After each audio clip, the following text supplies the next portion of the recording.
Hi everybody, welcome to my channel, Susan's Life with ALS. I'm Susan and I have ALS. Today I thought I'd talk about what I'm calling a snapshot in time, where I describe where my ALS has progressed to and how I'm feeling, my mood and that kind of thing. I kind of like to just preserve different milestones, I guess I would call them, and so I can compare and so that my friends and subscribers can compare how this ALS is progressing. There's a little bit of background. I was diagnosed with ALS, let's see, it was November 27th, 2018, and before that I did have symptoms, because ALS doesn't just come over you one day, just doesn't start one day. It starts gradually, and the way it started with me was foot drop of my left foot that was persistent and didn't go away, and kind of kept getting worse. And this was over probably about 18 months to 2 years. I kept putting it off, getting it checked out, knowing that having foot drop for that long wasn't normal, but I just ignored it. And so I finally did get it checked out, and then it opened up this whole can of worms of ALS, which I would have found out eventually anyway. My walking, or I'll start with weakness right now. So I do have a weakness and atrophy in my whole left leg. It's in my right foot right now. I can still move my right foot side to side, and I can move it this way, but I can't move it this way, or can I wiggle my toes? And that's my right foot. My left foot and leg are atrophied and basically flaccid. A lot of atrophy. I am feeling kind of weak all over. I am not sure if it's the ALS or it's just being deconditioned from not being able to swim at the YMCA because it's been closed because of COVID-19. And okay, so I'll touch on walking. I can still walk. It's weak and it's very slow, and I have to walk with a walker. Around my house, when I'm upstairs, like right now, I do have a walker up here in the upstairs. I can make it around very easily with my walker. My office is up here, and there's a bathroom, and there's another bedroom, and I come up here to film. Trying to get my cat not to knock everything down. Here she is. Her name's Clementine, and anytime I try to film, she starts being a bull in a china closet here on my makeup table. Put her down. There you go. So around my house and then out in the community, I do have a scooter that was my mother's, that my dad very kindly gave to me after my mother passed away. She had Parkinson's, And so I'm very grateful that I have that scooter, and it really has opened up the world to me. I do take it a lot of places. When we went to Las Vegas a few months ago, I rented a scooter down there, and boy, that I really could get around, and so I was very glad that I could do that. Um,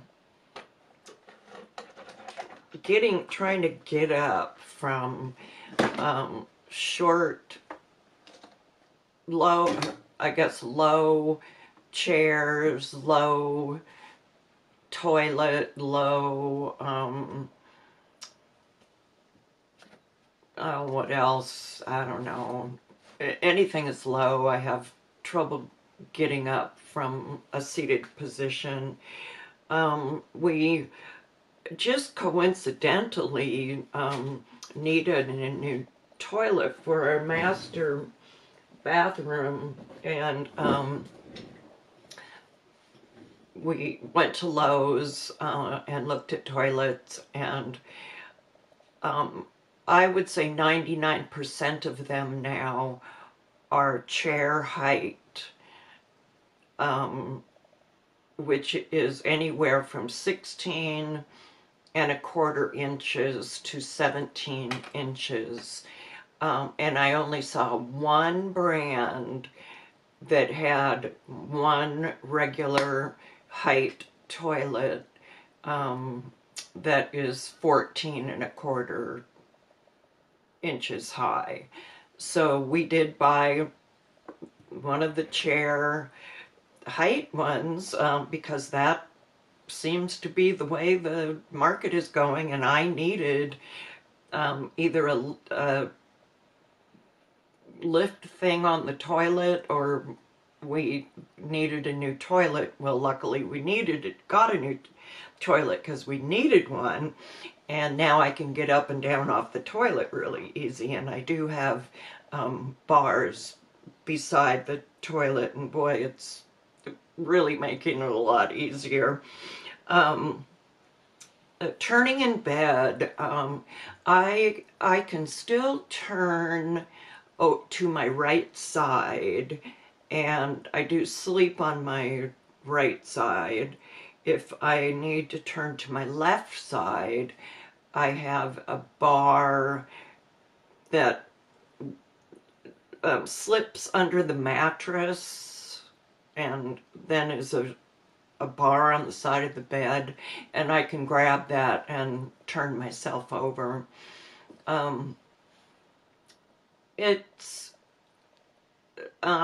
I sure don't look forward to going to bed at night because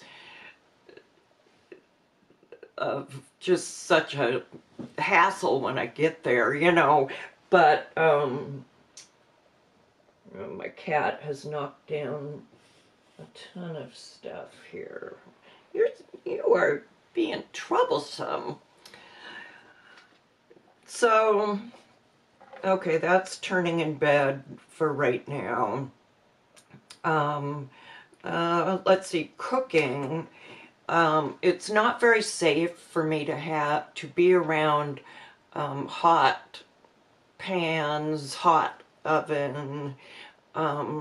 So when I'm left to my own devices for a breakfast or a lunch, I have a whole bunch of different things that I can make out of the pantry that go in the, from the freezer, that go in the microwave.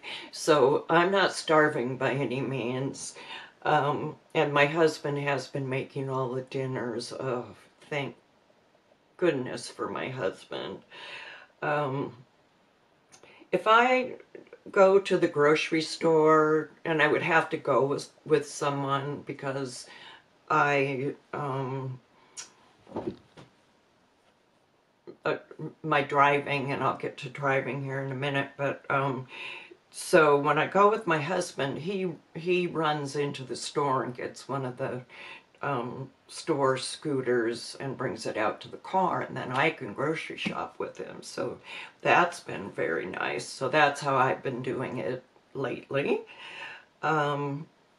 My swallowing is fine, and for right now, I'm eating everything in sight, and I can swallow everything, and happy as a clam with the food. And let's see, breathing and lung function. I haven't seen my ALS doctor for a few months because of the COVID-19, and so I'm not sure what my official lung function is, but I did get my vital signs taken today, and my oxygen saturation was 100. So I'm pretty sure my lung function is fine.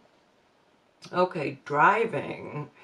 I have backed off from driving just because of overall weakness, and I feel like my right foot and leg are weak enough that I wouldn't feel safe driving all the time.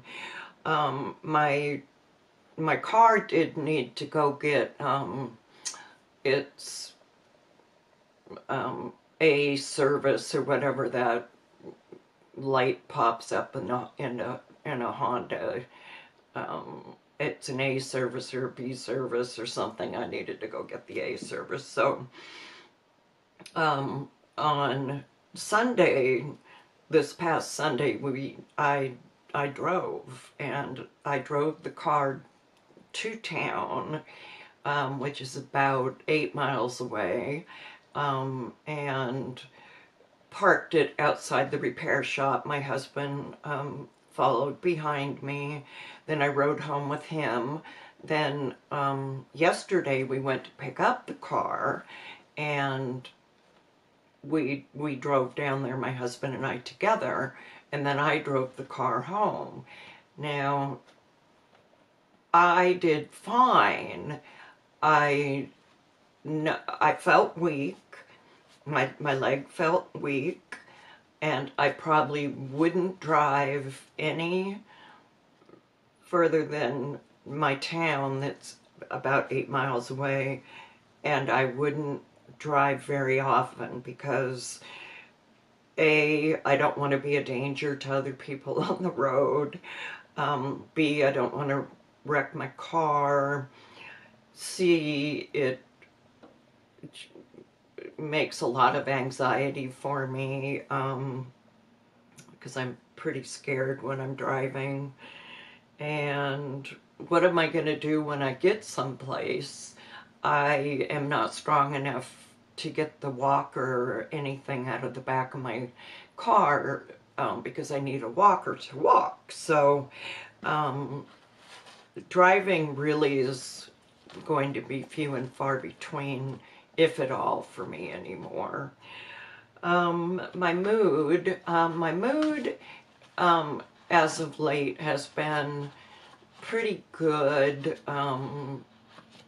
on an even keel, not thinking too much about ALS, trying to just take it day by day, go day by day. We do have a road trip coming up that I'm looking forward to. So I have things around the house to keep me occupied, but I do get frustrated very easily. A normal person that's not disabled can oh, I want to get a glass of water, and I can see the glasses, I can see the sink, but you can't get to it. Your phone is across the room. You think, how am I going to get over there to get it? I'm lucky right now I have a scooter and I can still walk short distances with a walker, but I really have to plan my trips because I am so weak. And consequently that makes me very frustrated, having been, I'm a very I was a very independent person my whole life. So that's been kind of hard for me, but my husband is a big help. My son is a big help. And that's about where I stand in the snapshot of time with ALS. Today is, I'm not sure the total date. Let's see, I'll look at my phone here. June 17th of 2020, and probably in about 6 months I'll do another one of these snapshot in a day and see how the ALS has progressed. And so thank you for watching, everybody. Here's a cat tail again, and I'll see you in my next video. Please subscribe. Have a good day. Bye-bye.